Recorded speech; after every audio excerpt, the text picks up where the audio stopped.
hiduplah saat ini, jangan terjebak di penyesalan terhadap masa lalu atau jangan mencemaskan sesuatu di masa depan.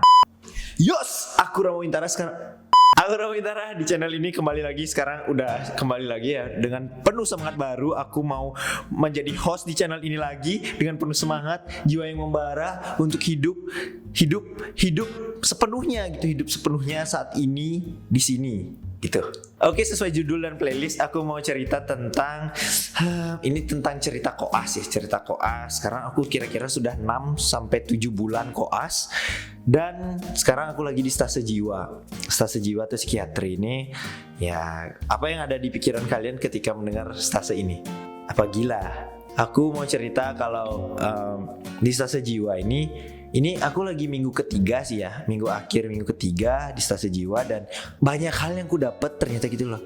Aku ceritain dulu deh dari awal aku di stase jiwa, ngapain aja sih aku di stase jiwa. Nah di stase jiwa tuh aku sebenarnya melakukan apa ya? Pertama ada pretest, kemudian ada ikut poliklinik gitu loh, kayak di rumah sakit karena ada poli biasanya kan. Nah gitu, terus ikut rawat inap. Habis itu ikut rawat inap tuh asik sih menurutku ya, karena di stase-stase sebelumnya kalau rawat inap tuh kayak kita ke ruangan meriksa pasien, ikut dokter yang meriksa kayak gitu. Nah kalau di jiwa ini rawat inap itu kayak ada satu ruangan yang khusus gitu, terisolasi, ada tamannya, ada ruangan, ada TV-nya, ada kayak ruang tengah tapi terbuka gitu. Nah, pasien-pasien di sana di ruang rawat inap jiwa itu kayak bebas untuk jalan-jalan, berinteraksi dengan pasien-pasien lain kayak gitu, berinteraksi dengan kita dokter muda kayak gitu. Ada juga ruang isolasi. Ruang isolasi itu kayak sebuah ruangan yang ada jeruji besinya, jadi kayak penjara gitu, yang bisa bebas jalan-jalan tuh yang masih bisa diajak ngomong lah intinya. Kalau yang udah di ruang isolasi itu yang udah menimbulkan kegaduhan, suka ngerusak gitu, itu di ruang isolasi sih kayak gitu. Dan dari hari pertama aku di stase jiwa itu aku merasa berbeda gitu loh, berbeda vibes-nya, kayak aku merasa tenang di sana. Apa aku gangguan jiwa ya? Enggak lah.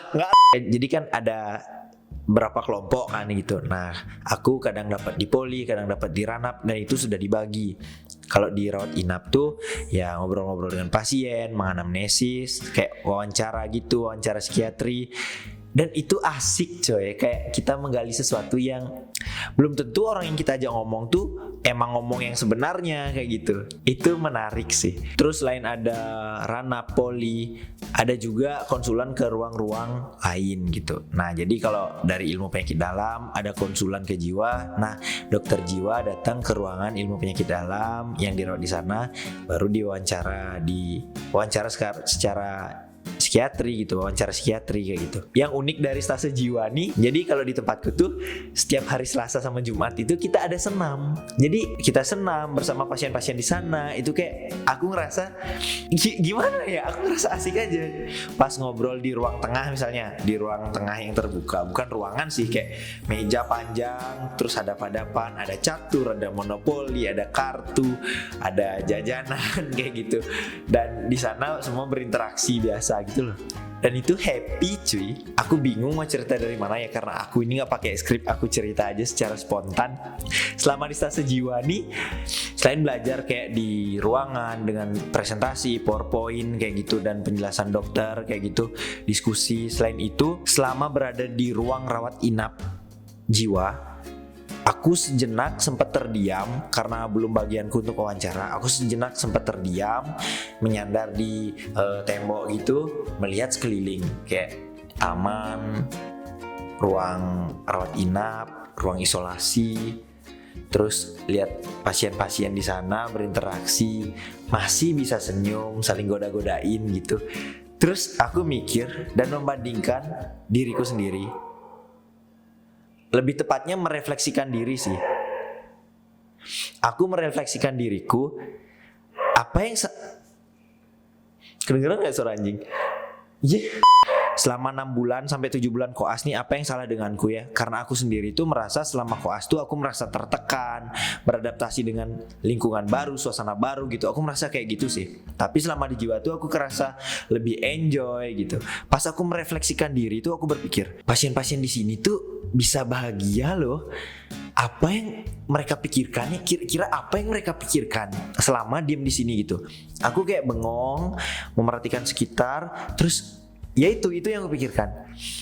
Mereka bisa terlihat bahagia loh. Itu semua di luar aku tahu mereka beneran bahagia atau enggak ya, tapi yang aku lihat dari luar nih, superficial aja, mereka bahagia. Kenapa aku enggak gitu? Kenapa aku harus merasa tertekan kayak gitu?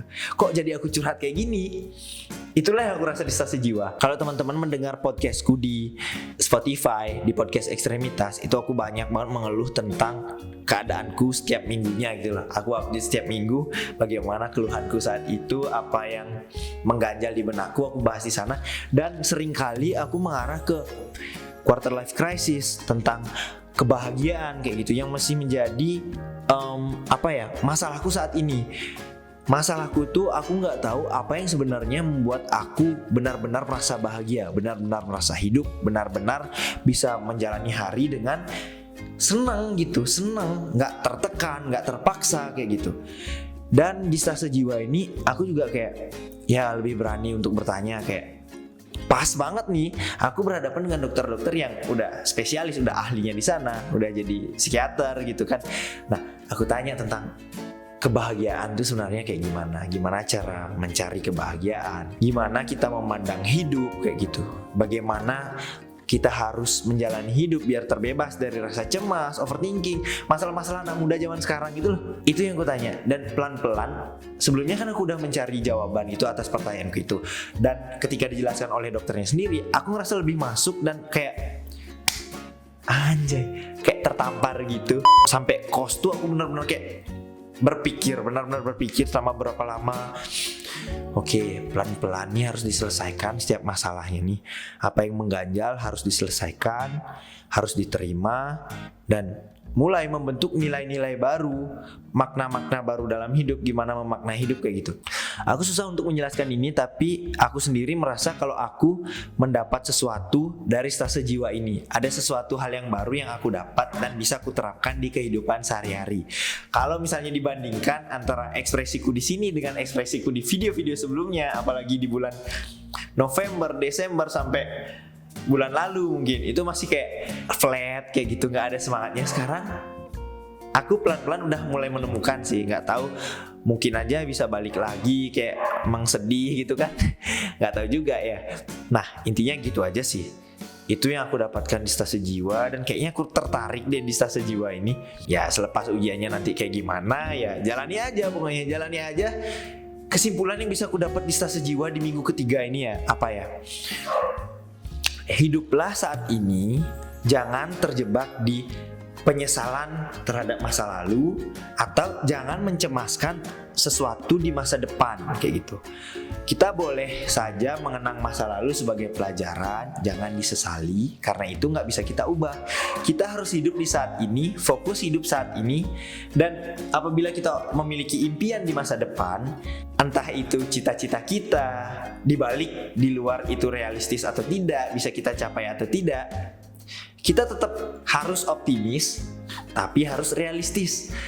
Yang menurutku penting saat ini adalah keseimbangan sih, itu tentang masa lalu, masa kini, masa depan. Ya, itu aja sih kayak yang bisa gue sampaikan. Intinya Stase Jiwa tuh seru sih, seru. Biarpun bukan kadang sih sering berbuat salah karena sebagai dokter muda aku merasa masih bodoh sih. Ya kalau misalnya dikritik, saran, di debat ataupun dimarah, itu aku nggak merasa sakit hati gitu, kayak oh iya gitu, senang aja gitu. Udah itu aja sih kayak yang bisa aku sampaikan. Cerita koas di Stase Jiwa. Next aku harus buat video yang kayak gimana biar gak boring. Kayaknya gini boring deh. Sorry gak bisa vlog di rumah sakit karena udah ada alasannya kan di video sebelumnya. Gitu aja deh cerita yang di Stase Jiwa. Next kalau ada cerita yang seru di kedepannya, ya aku ceritakan deh. Oke, itu aja. Komen. Next aku harus bahas tentang apanya nih gitu. Oke, itu aja. Seperti luar biasa bersama saya Rama Wintara, berpetualang menaklukkan dunia. Salam sehat. Bye.